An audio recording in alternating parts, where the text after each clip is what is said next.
Some cars make history by breaking records. These ones broke everything else, from engines to reputations. They were the lemons that made automakers lose billions, engineers lose sleep, and drivers lose faith in American steel. From exploding fuel tanks to designs so ugly they became pop culture punchlines. These are the 12 worst cars in American history.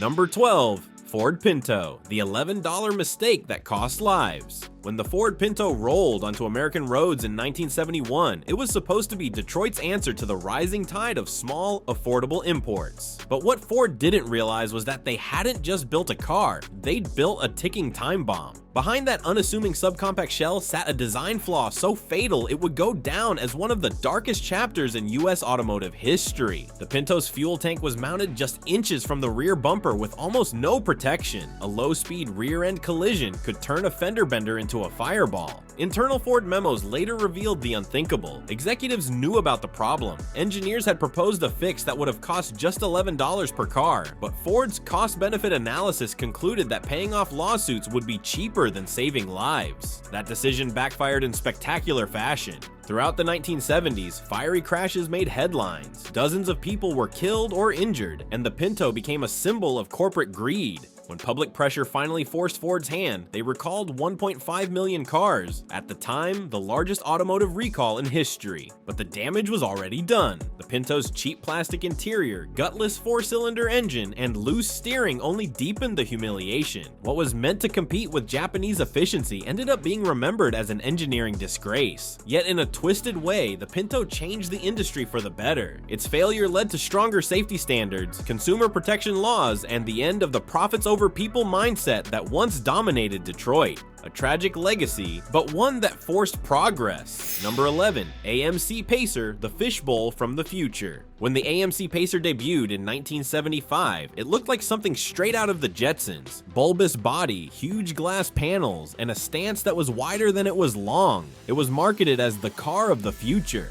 Unfortunately, that future looked weird, drove worse, and guzzled gas like it was still 1969. AMC's goal was bold: build a compact car that felt big on the inside. And to be fair, it kind of worked. You could sit in a Pacer and feel like you were piloting a spaceship. The problem was, the ship didn't fly very well. Underneath that futuristic design was a very ordinary inline-six engine borrowed from AMC's older models, heavy, thirsty, and underpowered. The extra-wide frame meant it weighed far more than rival compacts, and the huge glass windows turned the cabin into a mobile greenhouse in summer. Drivers called it the rolling sauna. Worse yet, AMC had planned the Pacer to run on a rotary engine developed with General Motors. But when GM scrapped the project at the last minute, AMC was forced to cram in a traditional engine, one that didn't fit or perform properly. The result was a car that was ahead of its time in design, but behind in everything that mattered. Despite its flop, the Pacer found a strange kind of immortality.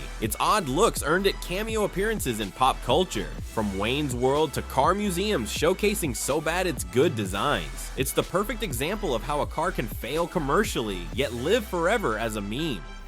Number 10. Edsel Corsair, the $350 million mistake. In the late 1950s, Ford had a vision to create an entirely new brand that would redefine American luxury. The result was the Edsel Corsair, launched in 1958 with sky-high expectations, a massive marketing budget, and one of the most disastrous outcomes in automotive history. Ford spent the equivalent of $3 billion in today's money hyping the Edsel as the future of driving. They promised innovation, prestige, and cutting-edge design. What they delivered instead was a car that looked like it was designed by a committee of people who'd never met. The Edsel's now infamous horse-collar grille was supposed to look bold and distinctive. Instead, critics compared it to a toilet seat. The rest of the styling wasn't much better. Awkward proportions, heavy chrome, and curves that didn't seem to belong to the same vehicle.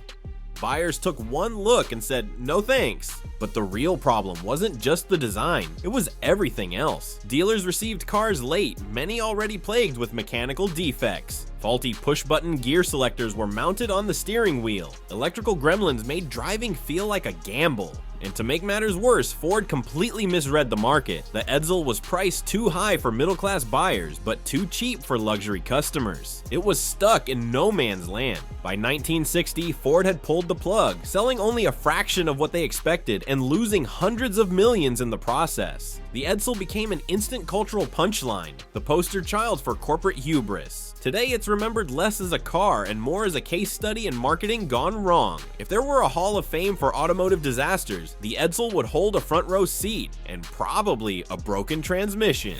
Number 9. Chevrolet Vega, the rust bucket that ruined GM's reputation. When the Chevrolet Vega hit showrooms in 1970, it was hailed as the future of General Motors. A small, stylish, fuel-efficient compact designed to take on the imports flooding in from Japan and Europe. For a brief moment, America believed GM had cracked the code. Then reality set in, and it wasn't pretty. On paper, the Vega was innovative. It had an all-aluminum engine block that was supposed to make it light, efficient, and modern. In practice, that engine was a disaster. It overheated, warped, cracked, and burned oil like a campfire. Owners joked that Vega drivers should keep a spare quart of oil in the glove box because they'd need it, and if the engine didn't kill your enthusiasm, the body would. GM's cost-cutting led to thinner steel panels that started rusting before the cars even left the dealership lot. Some Vegas reportedly had corrosion showing up on brand new models still parked on the showroom floor. In snowy states, the Vega's fenders practically dissolved within a couple of winters. Then there was the build quality, or lack thereof. Misaligned doors, leaking trunks, electrical issues, and paint so thin it could be scratched with a fingernail. GM had rushed the Vega into production to meet government pressure for small cars, and the result felt like a science experiment gone wrong. It's a shame too, because the Vega looked great. Sporty lines, hatchback practicality, it had potential. But as the saying goes, you can't polish rust. By 1977, GM quietly killed the model, leaving behind one of the biggest stains on its reputation. The Vega didn't just rust, it corroded GM's credibility. Number 8. Pontiac Aztek, the car that became a meme. Few cars have ever been roasted as hard, or as publicly, as the Pontiac Aztek. When it launched in 2000, GM promised it would reinvent the SUV market, a rugged crossover for adventurous young buyers. Instead, it became one of the most infamous design flops in automotive history. A car so ugly, it's often credited with killing an entire brand. Let's start with the looks, because how could we not? The Aztek's body was a chaotic mix of sharp angles, awkward lines, and plastic cladding that looked like it was borrowed from a toy truck. Even GM's own executives later admitted it looked like something designed by committee, with blindfolds on. Its front end, described by one reviewer as a robot frog having a bad day, became an instant punchline. But the design wasn't the only problem. The Aztek was built on GM's minivan platform, meaning it handled like one. Awkward and clumsy, especially compared to sportier SUVs entering the market at the time. Inside, things didn't get much better. Hard plastics, cheap finishes, and a confusing dash layout made it feel more bargain bin than bold. The one bright spot, it came with a built-in tent option for camping, because apparently GM thought you'd want to sleep near it. Despite the ridicule, the Aztek did have one unexpected comeback: pop culture redemption. When Walter White drove one in Breaking Bad, it became a symbol of mediocrity, the perfect metaphor for a man whose life had gone sideways. Ironically, that role made the Aztek more famous than it ever was in showrooms. Number 7. Cadillac Cimarron, the rebadge that betrayed a legacy. In the early 1980s, luxury was changing. European automakers like BMW and Mercedes were stealing Cadillac's thunder with smaller, sportier cars that screamed precision engineering. So Cadillac decided to fight back, and what they came up with was the Cimarron, a car that would go down in history as the brand's biggest embarrassment. On the surface, it wore the Cadillac badge, but beneath the chrome and crest was a dirty secret. It was basically a Chevrolet Cavalier in a tuxedo. Same platform, same underwhelming 4-cylinder engine, same cheap interior, just with a higher price tag. Cadillac called it European-inspired. Customers called it a scam. The Cimarron wasn't just bad, it was offensive to Cadillac's core audience. For decades, the brand had stood for excess, comfort, and power. Now they were trying to sell a rebadged economy car for luxury money. Even loyal buyers couldn't pretend it was anything more than a quick cash grab.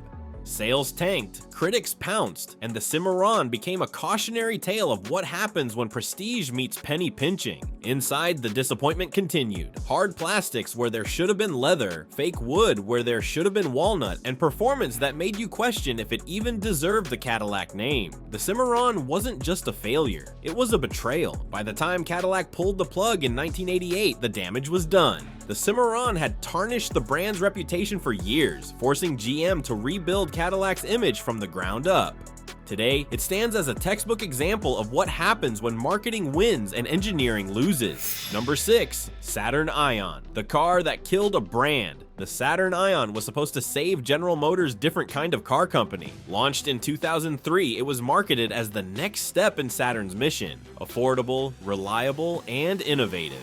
Instead, it became the car that buried the brand for good. At first glance, the Ion looked harmless enough, a quirky little compact with clean lines and a friendly face. But once you got behind the wheel, the problems started stacking up faster than warranty claims. For starters, the instrument cluster wasn't behind the steering wheel like every other car on Earth. Nope, it was awkwardly shoved into the center of the dashboard, forcing drivers to glance sideways just to check their speed. Because apparently Saturn thought turning your head was part of the driving experience. Then came the infamous rear suicide doors on the coupe version. They looked cool in brochures, but in real life, they turned every parking lot into an obstacle course. Getting in or out was a chore. And heaven help you if someone parked too close. Under the hood, things didn't get better. The Ion's 2.2-liter Ecotec engine was coarse and underpowered, and its automatic transmission shifted like it had stage fright. Inside, cheap plastics and squeaky panels made it feel more like a toy than transportation. But the real disaster came later, with the ignition switch recall scandal. The Ion became one of the central models in GM's massive recall crisis after it was discovered that faulty ignition switches could shut off the engine while driving,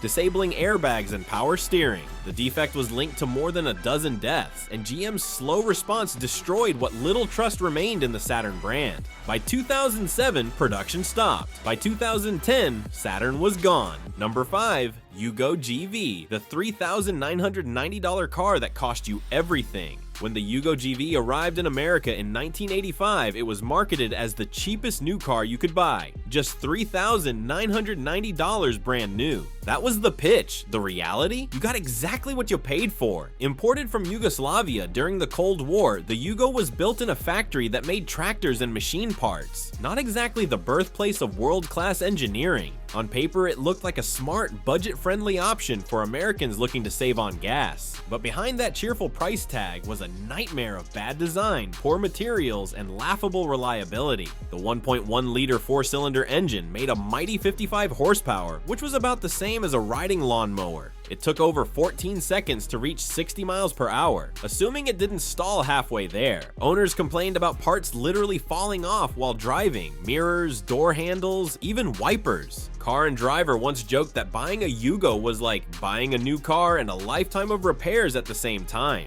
Build quality was non-existent. The doors rattled, the interior felt like it was made of recycled lunch trays, and the gear shifter had all the precision of stirring soup.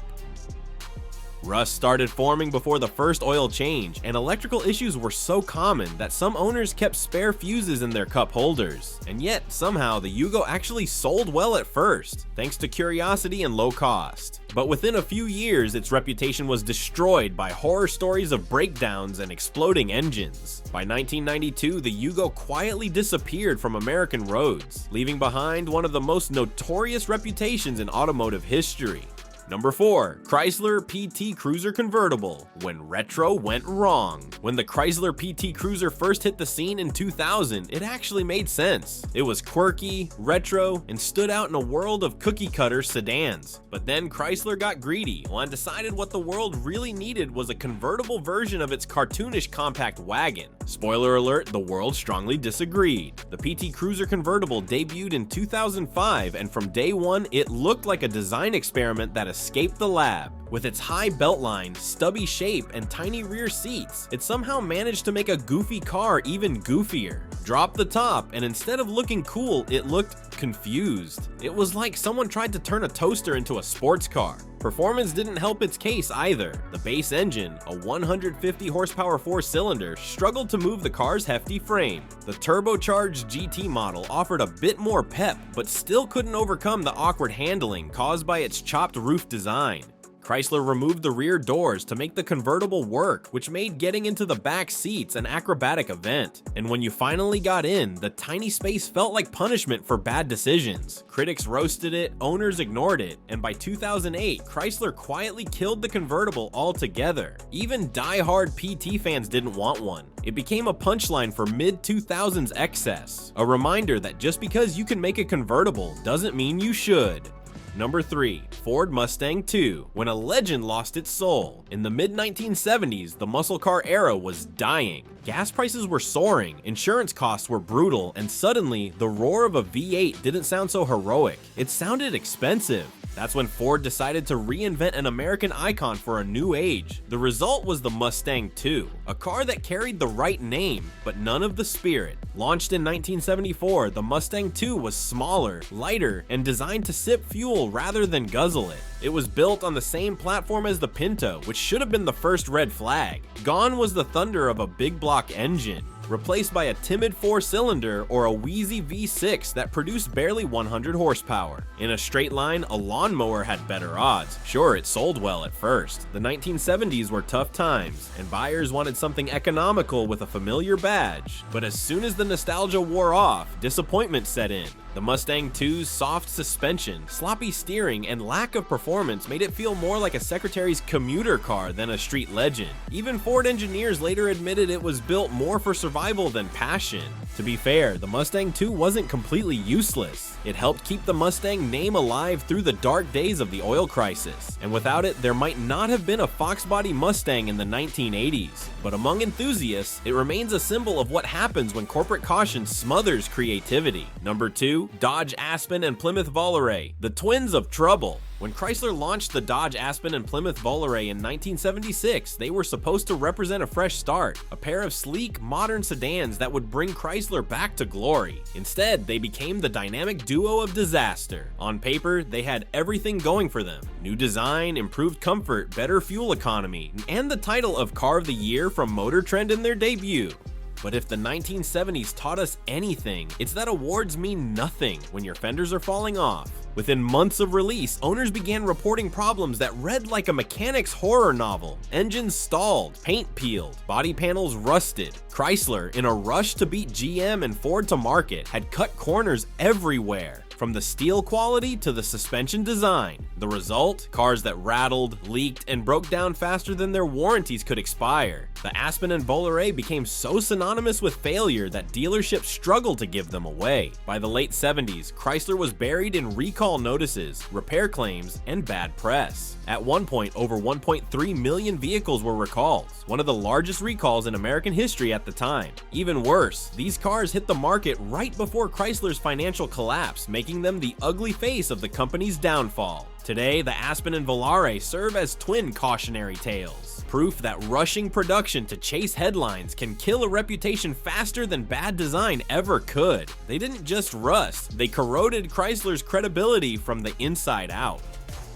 Number 1, DeLorean DMC-12, the time machine that ran out of time. Few cars in history are as instantly recognizable or as deeply ironic as the DeLorean DMC-12. It looked like something sent from the future, but in reality, it never even made it out of the 1980s alive. When John DeLorean, a former GM executive, announced his stainless steel sports car in 1981, the hype was off the charts. Gull-wing doors, futuristic styling, brushed metal body. It was supposed to be the American answer to Ferrari and Porsche. Instead, it became one of the greatest what could have been stories in automotive history. On paper, the DMC-12 had everything: sleek design, celebrity backing, even government funding. But once production started in Northern Ireland, the dream began to unravel. Quality control was abysmal, panels didn't line up, doors jammed, and the interior looked more budget than luxury. And under that sci-fi body, a 130 horsepower V6 that made the sports car of the future slower than a family sedan. The DeLorean could barely hit 60 miles per hour in 10 seconds, which was about the time it took for owners to realize they'd made a mistake. Then came the scandal.